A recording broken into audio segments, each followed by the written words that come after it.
Hi everyone, and welcome to this month's edition of our relationship success support series.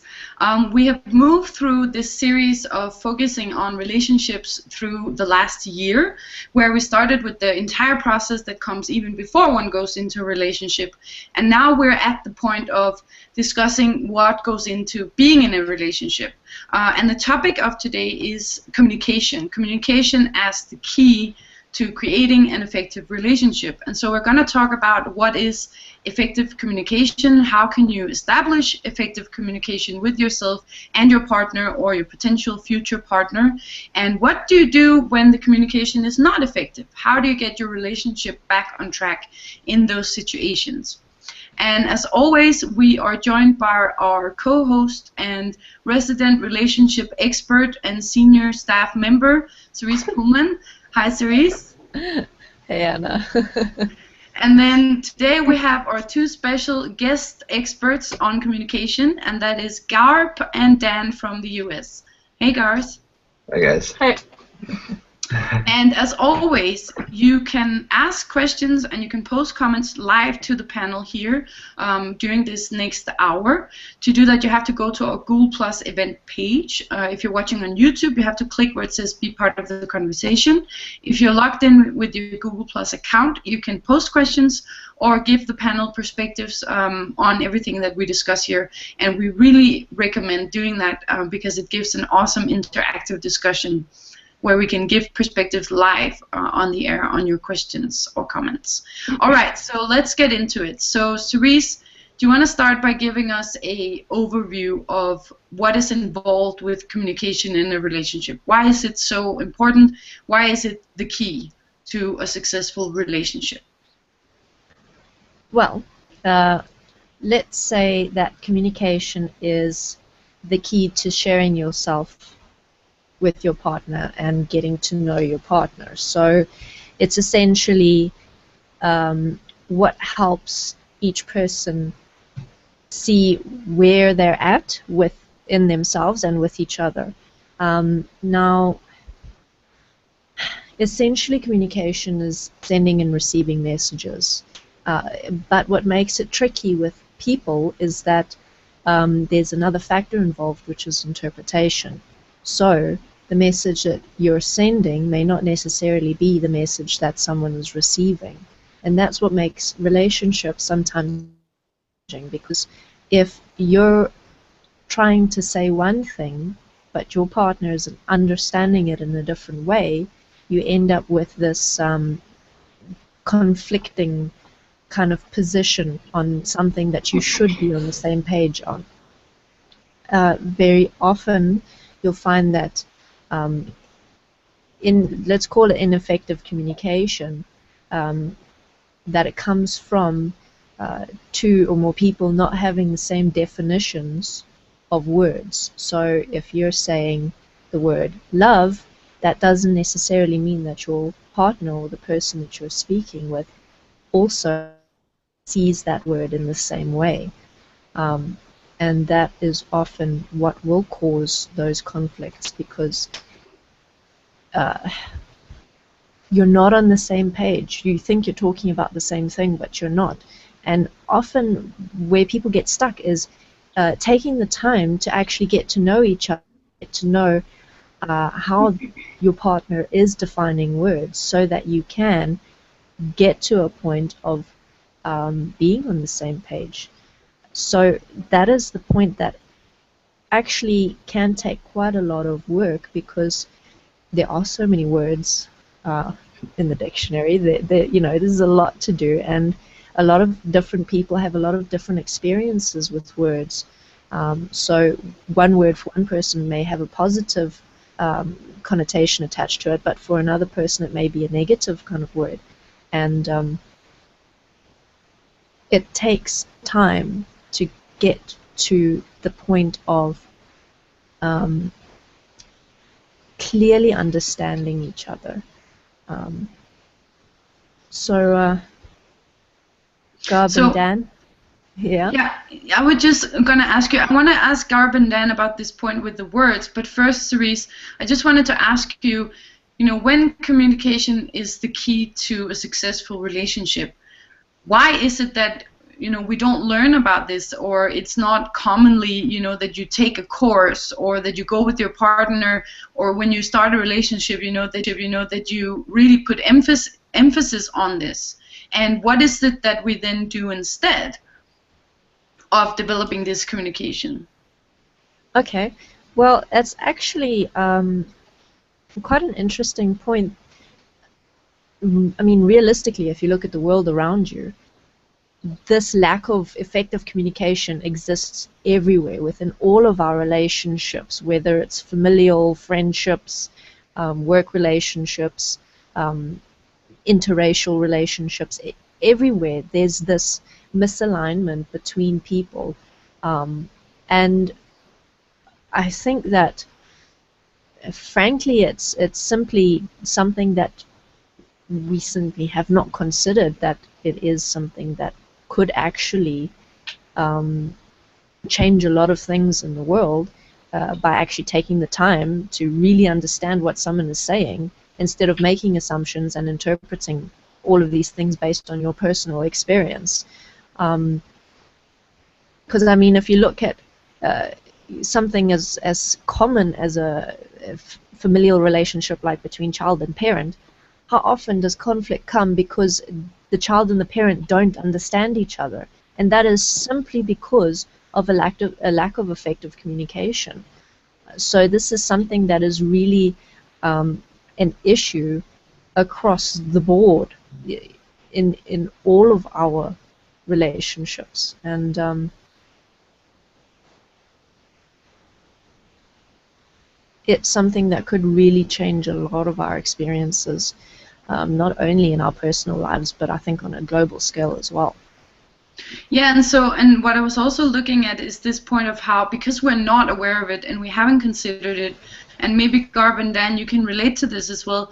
What have found from personal experiences with relationships is what we do instead of sitting down and saying, okay, we need to develop effective communication, is that we kind of expect it to already be, like, we expect the other to get us, or we use emotions, for example, use anger, and we use all these very not direct methods of getting our point across. Slamming the door, for example, which is like a behavioral habit that we've probably seen from our parents or something. So that's quite an interesting point to consider also, in why some relationships fail due to this point of communication. But Garb and Dan, how have you experienced this point with the words that Cerise was talking about, and misunderstanding each other due to having different definitions of words? Do you have any examples from your guys' relationship? Yeah, definitely.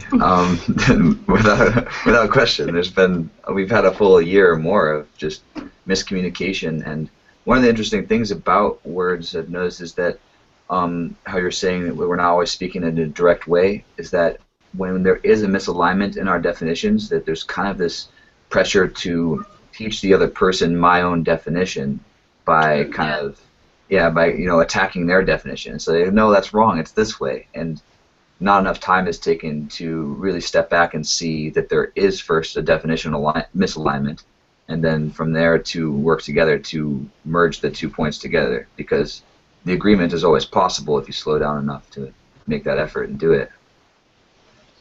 Could you share a practical example of a specific word that where you've found this and that you've worked with?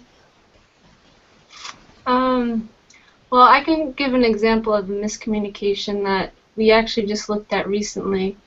It wasn't necessarily a word, but it was a form of communication, miscommunication, where for a while I never invited Dan to things. I just assumed that he would know that he's invited to if I was going to away down the Cape, with family or something, going to visit friends or something like that, I would just assume that he would know that he's already invited.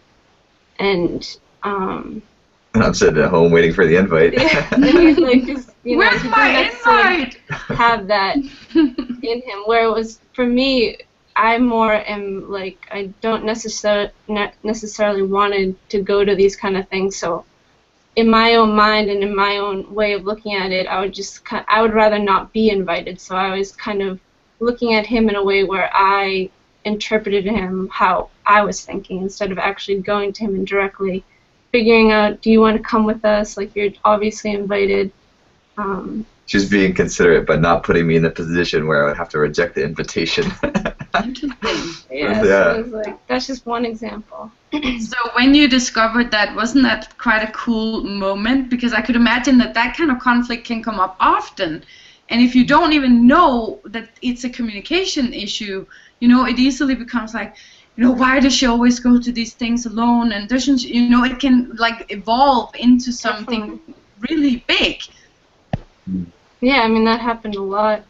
And that actually we recently just figured that out. So we've been together now, living together for a year and a half. So, I mean, that was just one instance. So we've definitely been on like a journey with each other and figuring out who each other is, how to communicate effectively with each other, and, you know, where are the holes in our communication to then use, you know, tools and the process to figure out how to communicate better.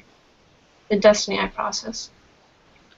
So, Cerise, when we come into a relationship, we have a lot of baggage or language with us already that is tainted, you know, or that is colored by certain cultural definitions and personal memories and experiences. And so how do we go from that? And then, you know, because it's not like when you go into a relationship that it's a clean slate, that you start over from scratch. You know, you come into it with all of your baggage, so to speak. So how do we start developing effective communication? Well, you have to both be willing to practice. Now, there are certain tools that you can use to support yourselves to get to be on the same page with each other. One of the tools is that you can create, for example, a word chart. And on your word chart, you have a list of all of the words that you would like to form a part of your relationship or your agreement. And you look at those words together one by one and go through your personal understandings and definitions of the word, share your personal memories, your emotional attachments to the word. You get to a point where you see each other within the word, and you've shared yourself with each other, and then redefine the word together into a practical word that you can both agree is a cool definition to live by, and doesn't hold any of that emotional baggage. So that's one way to create a platform of support within your relationship. But more often, the points that will be difficult to walk through are the points of conflict that come up in the moment, where you have an argument or a misunderstanding or a disagreement or whatever. Something happens and you don't realize, like you guys said, you don't realize that it's a miscommunication until you realize it. And often this can go on for a long time, where there's this constant conflict and you don't know why it's happening, and all you know is that you're fighting about something and you're right and they're wrong. Now, it takes a level of discipline and a level of willingness to recognize that you have to let go of that desire to be right. When you're in a relationship, it's not about being right or wrong. It's not about blaming your partner. It's not about making them wrong or making them bad. It's about coming to an effective agreement, an effective solution, coming to a point where you are both comfortable and satisfied with the outcome of whatever it is that you're dealing with. So in those moments of conflict, you need to take that responsibility, regardless of whether your partner has done it yet or not. But you have to take the responsibility. As soon as you see, okay, there's something not right here, I need to find out what is going on, take a step back, get out of the reaction, get to a point of stability, get to a point where you can start looking objectively and tracing back what is actually the problem here, what is going on, how can I solve it, and then start sharing that point with your partner. I found that really takes an effort to do that, because there are times when as soon as it starts to get heated and there's an argument, and then all of a sudden we're talking about two different things, and then maybe a third and a fourth point comes up, and then all of a sudden we're lost and on a side tangent, totally like to sort of to reel yourself back and to refocus.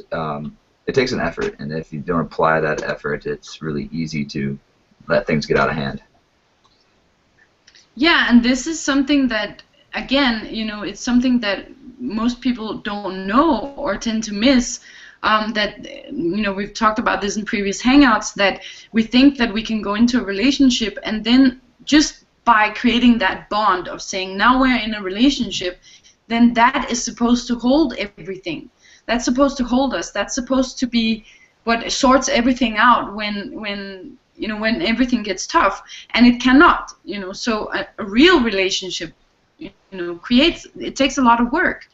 In a way, it's similar to if you're going to create a company, for example. You have to set up principles and visions and budgets, and you have to put in a lot of effort to make it grow and to make it become prosperous.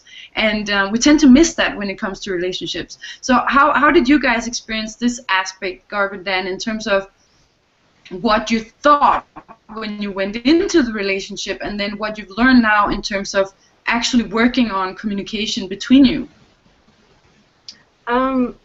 So in the beginning of the relationship, you kind of have all the fuzzy, nice feelings, how awesome it's going to be. And then once you start walking it and realizing, like, the communication is not aligned. Like, you actually have to learn how to communicate with another person. And in me and Dan's, I guess, personalities, we're kind of opposite. So it was really like a trial and error, conflict, resolving the conflict over time. And, over the last couple of years that we've been together, we've progressed a lot, and I've seen a lot of change in myself and him.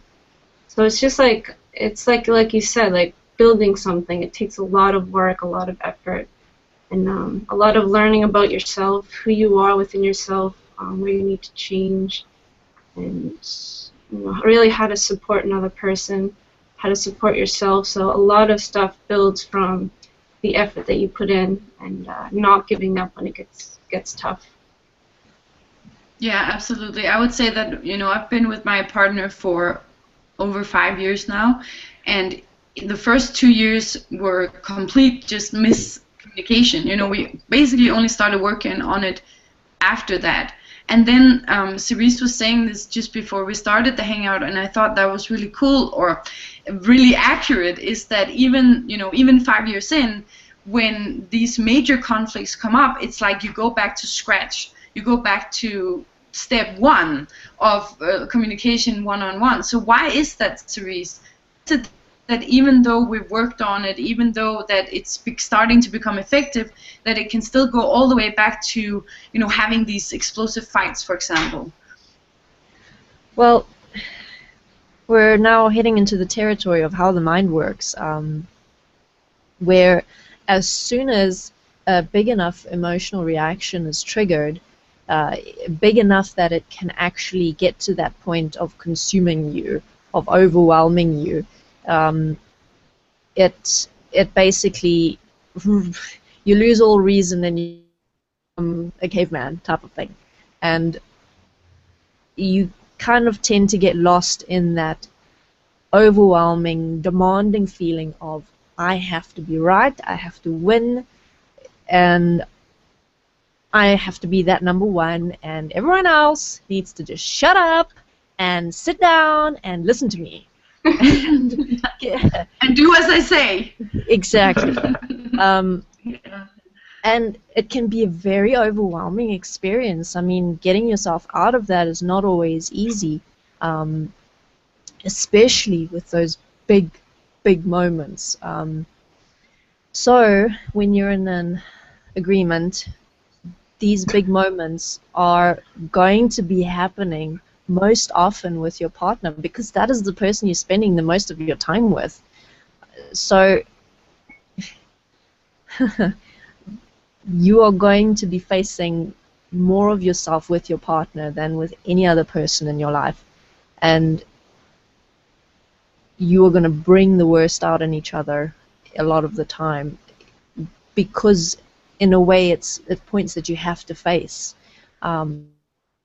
points that were already existing within you that you have to face, and it always comes down to self-responsibility. So even though you're in an agreement and you're fighting about something that you think is the other person's fault, it's actually there's something within yourself that you need to take responsibility for. And it's that point of taking responsibility where most often we tend to get stuck, because we don't want to take that point of self-responsibility. We want to place the focus on the other people around us. So that is, let's just say, call it for now for the sake of this discussion, it's part of human nature, that when we get into a big enough reaction, we basically forget everything we know about how to effectively deal with conflicts and how to effectively get through these possessions, and have to bring yourself way back and start from step one again, and just kind of go back to breathing, go back to the basics, and then slowly work your way through the points until you get stable enough to deal with it with a calm, cool head. Yeah, something that I found important in that regard, and that also kept me from moving forward for a long time, is that I kept judging myself and thinking that, because the communication is effective otherwise, and we've discussed it, and we know the principles, so why does this, for example, explosive anger, why does this keep coming up? And then something that actually moving forward was to not judge it, to not see it as bad and like bad behavior, you're being bad, but more look at it in the context of, yes, it happens, yet, yes, it happened. It doesn't mean that it's okay, and that we should just let all our explosions out on other people, but just accepting the fact that, yes, it happened, and I do want to change myself. I think that's a very important step. How about you and Garb, Dan, or your Dan Garb? What have you found in this regard? Sorry, I have a very distracting cat here. In the regard of, we're essentially, I'm finding that we're going into these fighting modes where it really is hard to drop that feeling of wanting to be right, and I feel like that's the time when I'm most nasty. Because I'm kind of so in it. It's like I already know that I'm right, so that point is done with. I've already locked myself in there. So then at that point, now I'm just trying to fight for that, and anything that contradicts to that, I'm just like shooting missiles at. And really, the cool flag point is when there is an argument that, there's a point that I missed, and if I've missed a point, then that means I need to go back and check it out. And if I don't do that first, then I'm not going to make the effective progress in the direction that I wanted to originally anyways. So it's like in my own interest to snap out of it and write if I have to, do what I have to do so that I can clear the point for myself so that I can listen better. Because really it's the responsibility of the listener where as soon as a trigger word hits, that's when I go off. I mean, there's a responsibility for the speaker and the listener, but to listen well is a real effort it takes there, and make sure that things are clear. Yeah, that's a really cool. Like Sorry. Interrupting, yeah, just like you're doing there. No, just kidding. But when things get heated and we are interrupting each other, that's when I find like, oof, that's when we need to slow down the most. How about for you, Barb? My experience of it has been, like, basically my process has been walking the blame point, because it was so easy to blame him for everything. Like, it's his fault. Just going off in my mind about how he's the problem. And, you know, I'm this perfect little process walker girl, and, you know, I don't have anything wrong with me, but being with him, it's been a real process of seeing myself and who I really am within myself, and really, like, I got to a point of shame because I just saw, like, you know, what I've done, and, you know, how I've been within myself towards him, and you know, obviously not liking that. So it's been a process of realizing that point, and then getting to a point where in my communication I'm not being so reactive anymore. I'm not going straight to blame. I'm not going to, you know, conflict. And it's been a process to get to a point where now I can breathe through the reactions, and I've made progress in not just going into conflict, blaming, bringing the point back to myself. I really found like the process that has, you know, developed in my own self process is realize that, you know, everything in my reality is a reflection of me.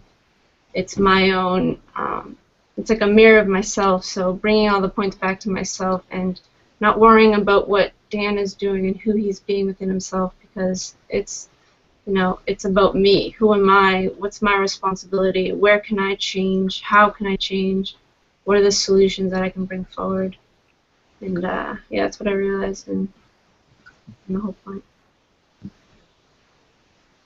Yeah, something that I found in relation to blame was that a really cool like technique that I could use for myself after having struggled with blame a lot, because blame can also be very subtle, where you can think that you're not blaming, but you actually still are. And so a flag point I would use for myself is like every time my mind goes to thoughts that say the words he, you know, he or they, that's when, you know, the back chat in our mind of, and then he did, and then he said, and that was wrong, and then, you know, okay, that's when I'm in blame. And so eventually, yes, or you know, but but that would maybe more be in direct communication. That's true, absolutely. So Cerise, what is the consequences of our communication not being effective? What is it that happens in relationships when we don't communicate effectively? Well, the point that we've already covered is conflict, where those misalignments in vocabulary can lead to points of misunderstandings, which lead to conflicts. But other experiences can be feeling like you don't know who your partner is anymore, because probably realistically you don't, because you haven't been communicating effectively, and you haven't been, or you haven't gotten yourselves to that point where you have been sharing yourselves effectively.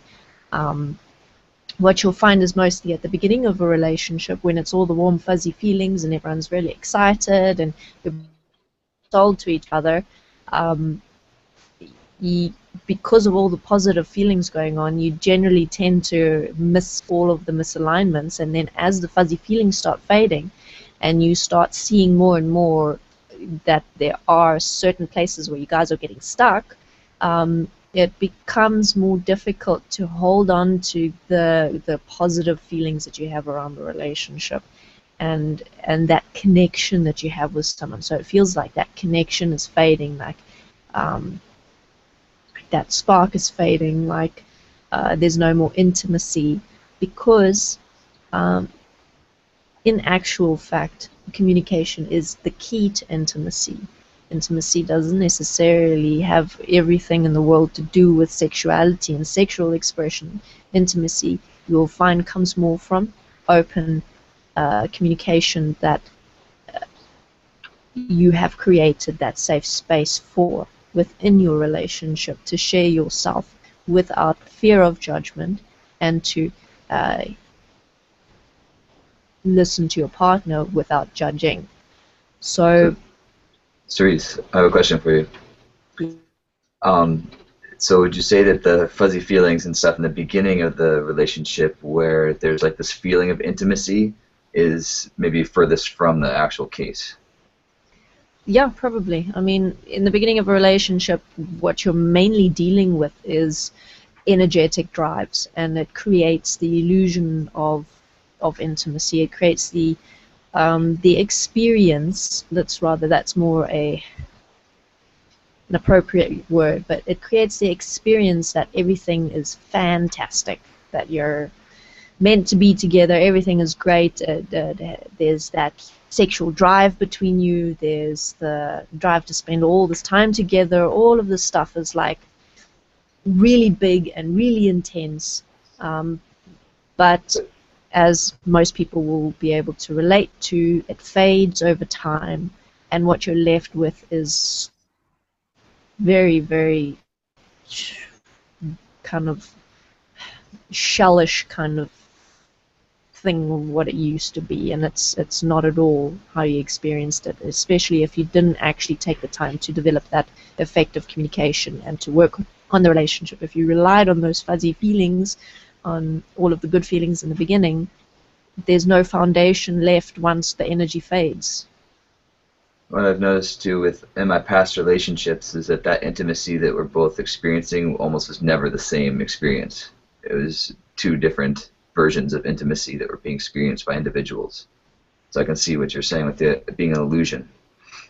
Yeah, I also find that there's, and especially words like intimacy, for example, there's a very sort of commercialized definition of it, which would be, these two people lying in the bed, and they're looking each other deep in the eyes, right? That's that very, you could say, mainstream definition of intimacy. But I would say for me in my relationship, the most intimate moments has also been in sometimes the most painful for the one person or both, and moments where you expose yourself, so not necessarily romantic or, like you said, sexual in any way. It's more really about showing who you really are and showing the truth of yourself, which is not always beautiful. So it could be moments of sharing struggles that you're going through, or realizing something about yourself that exposes, like, for example, what you were talking about, Garb, with realizing that you weren't who you thought you were, and then being able to share that and being able to honor each other in that. That your partner does not laugh or ridicule or judge or blame, but that you can sort of accept each other and accept yourself. Is that something that you experienced when that moment hit you, or when you realized that in relation to your experience, Garb? Yeah, definitely. Exposing myself and being open with Dan was very difficult because I was more, the introverted, quiet type. So, allowing him in, so to speak, yielded a lot of gifts, actually, and it actually helped my process so much and different things that I was dealing with and facing, that he was like a key that unlocked and opened up a lot of points and perspectives for me that I wouldn't have seen or known if I didn't ever walk with him. So that's what I realized with that. It's very difficult, and it took a while to get to a point of being able to get there and exposing myself and being more open. But it was definitely a cool step in the relationship, and it did build our intimacy with each other. For me, so it was very hard as well. Sorry, go ahead. I was just to say, it was really hard for me as well to kind of take down my protection and barrier defense mechanisms, because I had spent my whole life protecting them. So being vulnerable with anybody, especially in past relationships, I just didn't let it happen. And so here it's getting to that point where when I am trying to protect something that I'm not being fully honest with myself about, eventually she'll start seeing it and she'll start pointing it out to me, and then I'll try to defend it more. And she'll be like, oh, you're not effective in your scheduling and getting stuff done. And it's like, no, and I'll fight with her and try to. But then once I investigate it for myself, tear it apart and look at it and then share it with her, then now she's no longer feeling the need to confront me about it because she knows I know about it. And that process of being vulnerable has been probably the most tremendous help in this relationship so far. So would you say that developing effective communication is a necessity before, not necessarily perfect communication, but working on it and having established a comfortability and a general an understanding of each other is a requirement to even be able to go to that point of opening oneself up in that way. Yes. Anything you want to add to that, Cerise? Well, I'd like to get into this point of how to go about creating that that vulnerability within your relationship. That's actually a very valid point, that you can't just simply go there immediately, especially not just with any person. You know, you have to first establish to a basic degree who the person is. You know, is this person someone who's willing to walk this path with me, who's willing to stick with this agreement with me? Because, you know, we've all been there where we felt like someone we've met is the one, and it's a magical moment, and you can't make these kind of choices in those moments because they will probably come back to bite you in the ass. Trying to or rather, let's say that making big choices when you're in that kind of energetic pull, whether it's positive or negative, is usually going to end up with some unpleasant consequences, because when you're in those energetic experiences, you're not considering everything. You're not being objective. You're being completely biased, and you shouldn't make any kind of choices because so the first step you need to take is really assessing, is this person do they have that potential to develop this relationship with me, and probably more importantly, are they willing? Because walking a path like this and developing this kind of communication and putting this much work into a relationship is something that both parties have to be willing to do. You can't drag someone kicking and screaming into this. They'll fight you all the way. That willingness has to be there. So once you've established those points for yourself, that, okay, this person has potential and they're willing to do this with me, then you need to form an agreement within your agreement where your communication with each other and the space that you've created with each other is a safe space. It is a space where you can share anything about yourself without judgment, and you can listen to anything about your partner without judgment. And that is possibly one of the most difficult things that you will do because of our tendency to judge ourselves. So it is important to create that time and to create that space where you are sharing yourself with your partner, and where if there is something that does trigger a reaction with either one of you, you have the agreement in place where, okay, you recognize that you're in a reaction and your partner recognizes that you've reacted, and your agreement stipulates that. Now, we see there's a reaction. What is the next step we need to do? We need to investigate the reaction. We need to get to the source of it. We need to deconstruct it and look at it objectively, because you need to be able to share with your partner something as socially unacceptable as finding someone else attractive. Yeah. Because, I mean, if you're not willing to share something as simple as that, which is, as we understand it, simply a program within us, it's not a part of who I am. It's a part of what I have been designed to be. It is a part of what I have been taught to be. So you need to be able to share, look, today I had an experience and this is what happened. Whether the experience is something that could potentially hurt your partner or not, it's not about, remember, we're not dealing with things where we're going to hurt our partner with something that we say. We're dealing with, I'm investigating myself, you're investigating yourself, and we're doing this together and deconstructing ourselves together, and using this opportunity that we have together to support each other within doing this. So you have to remain objective and not take these things personally, because nothing about your safe space and what you are sharing with each other is personal, even if it is something as difficult as sharing that you're attracted to someone else, because it isn't personal. It's not about that personal. It's not about you. It's about this particular program that's been activated within you that you can now get to the bottom of with the help of your partner.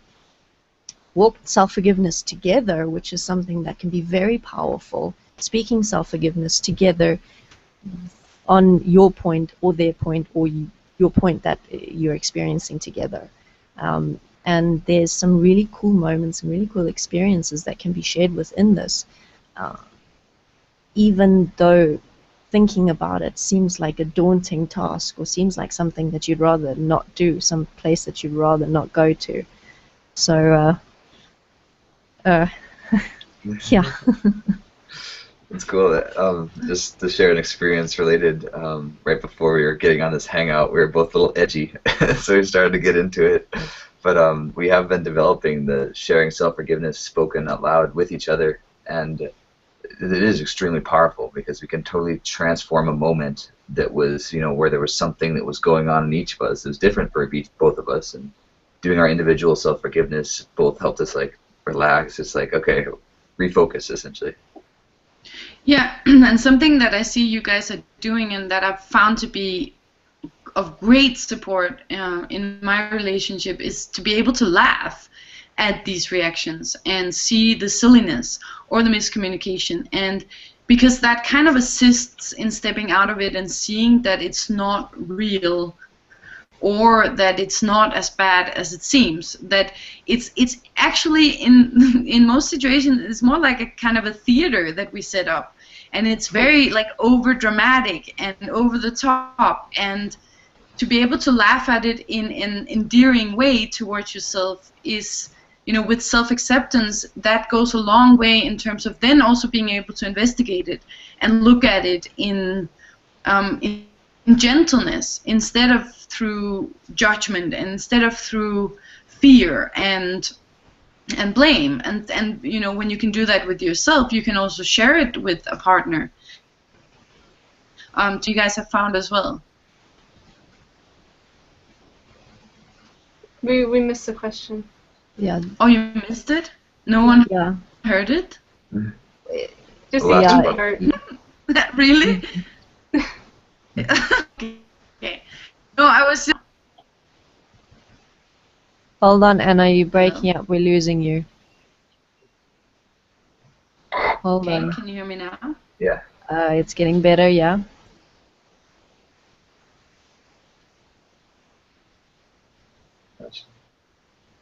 You're muted now, Anna. Can you hear me now? Yep. Can you hear me now? Yeah. Can you hear me now? Yeah. Okay, so I was just saying that I can hear, when you guys are talking about it, there's also the ability to laugh at it, or laugh with it, laugh with the reaction, so to speak. Yeah, definitely. I mean, that's definitely something Dan has brought to my my life and being with him. Because, the way I grew up, the way I kind of developed myself in a way was very serious. I kind of lost that fun innocence point to a certain extent, and he comes in bounces in the door literally, and is just so playful and all over the place and just really young at heart. So he's kind of brought that out of me in a way, and I've really been enjoying myself with him and kind of expressing that within myself with him, and it's just kind of brought a new life into me, so to speak. It's been cool. Yeah, that's The fun awesome. and playfulness. I wanted to go into a little bit of a different point, Cerise, and also with you two, because I could imagine that you might also be facing this, and I know I've faced it in my relationship with regards to when an introvert and an extrovert goes into a relationship together, or it could also be two introverts. Like, what have you seen in regards to, you could say, the level we're comfortable at communicating at? Because I sometimes find that it can be, you know, both personality designs, or, you know, you can also be more natural, that someone is more natural to not speak a lot and the other one wants to speak a lot. What have you found in relation to this series? Well, you're right. I mean, it is a point of you have natural expression versus, let's say, a more forced expression, which would come from societal norms and stuff. And some people are, like Gob said, some people are quieter. They don't share themselves a lot. You know, they don't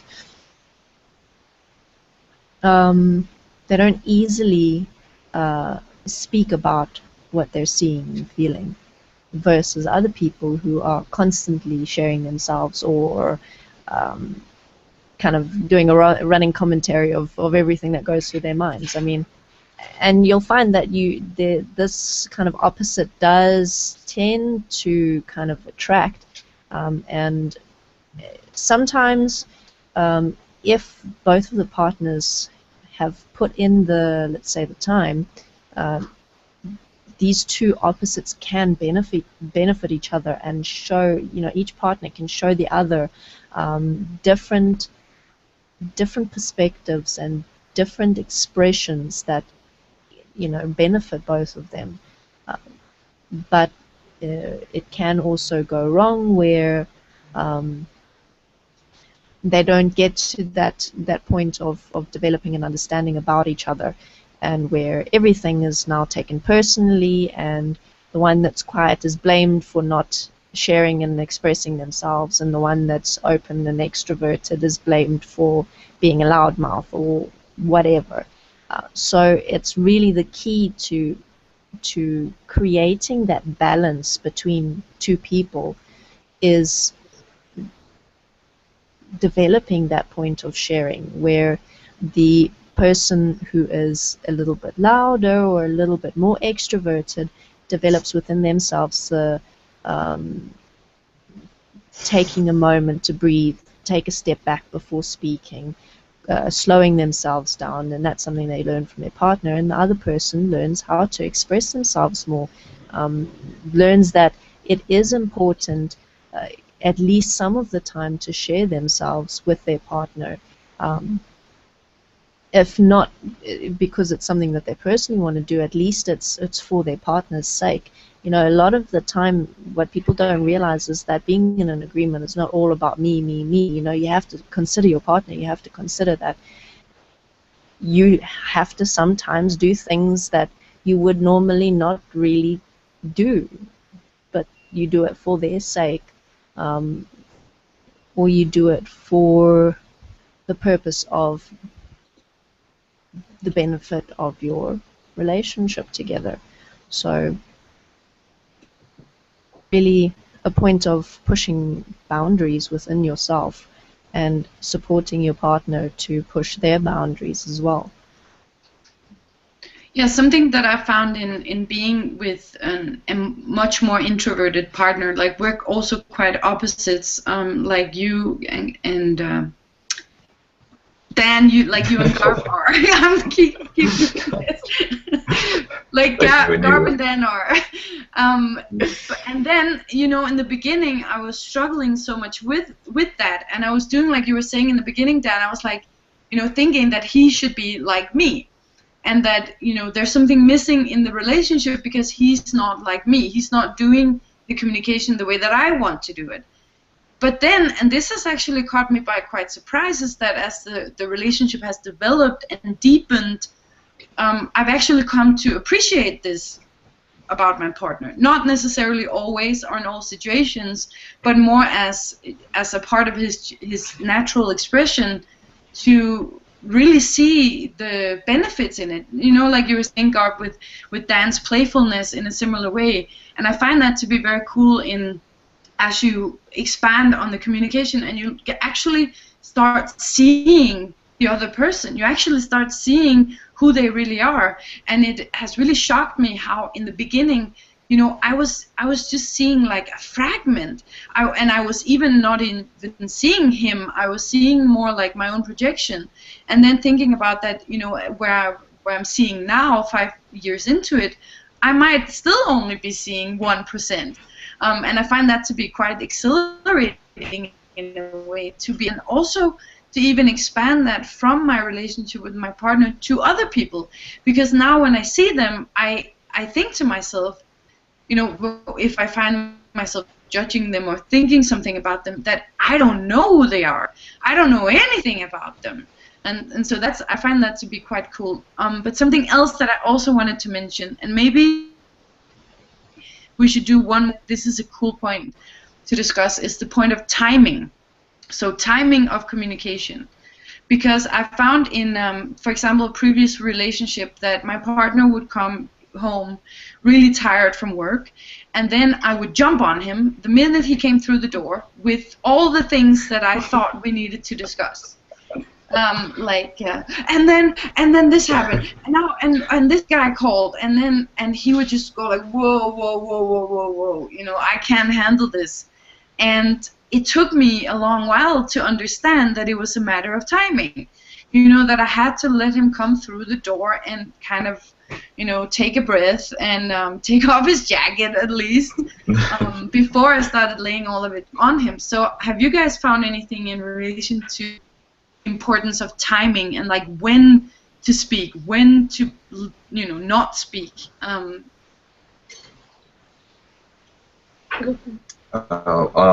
Yes, definitely. We've had the same experience that you just described, and eventually got to a point of frustration in her where we had to kind of start mapping out a schedule so that she had her little like decompress time after work, where I wasn't going to be all on top of her because I was like all ready to go with all the points I've been processing each day and wanting to share them with her.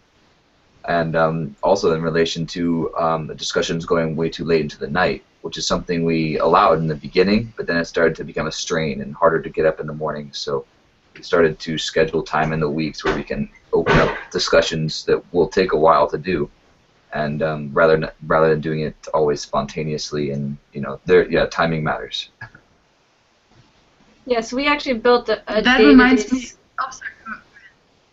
Oh, I was just going to say we built a day-to-day schedule and literally blocked out specific times for specific things and made sure we fit in everything, and you know, even my work schedule's in there.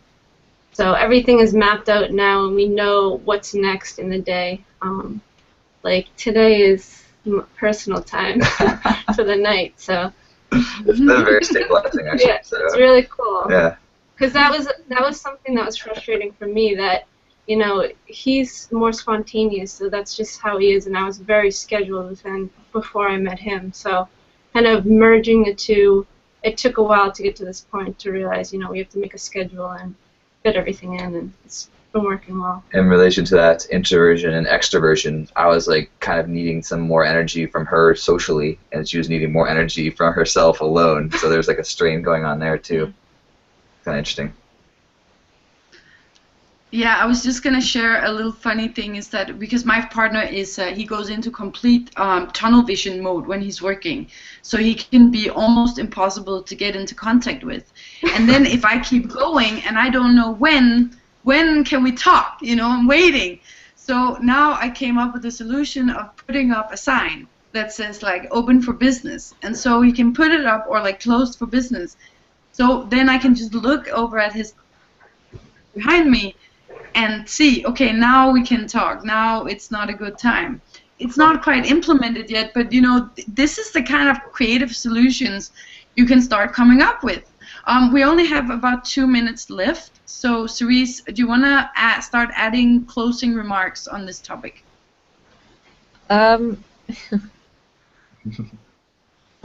Well, no. I'm not going to start anything else now. We don't have the time, but this is a really big topic, and we could probably go on and on and on for hours. But I think that we've covered the basics of it, and we'll just have to investigate it more in the future, whatever comes our way, whether it's another hangout or blogs or whatever. So for now, I think that we've covered the points quite well, the ones that we were able to discuss. So yeah, does anyone else have anything they'd like to add? No. I have one more thing, just that with the miscommunication, when it starts happening, take that breath, slow down, and get to that point of knowing where the misalignment is as soon as possible. And yeah, that's the best thing to do. Absolutely agree. All right, guys, thank you so much for being here. Thank you so much for listening in. We will see what the topic of next month's hangout is going to be. In the meantime, hang tight, and you can always check our schedule on the DIP Light Facebook page. And as always, all the links to the previous hangouts will be in the description of the YouTube video once it is uploaded after this live session. So Cerise, thank you so much. Garvin, Dan, thank you so much, and we will see you next month with another hangout. Bye. Bye-bye. Bye.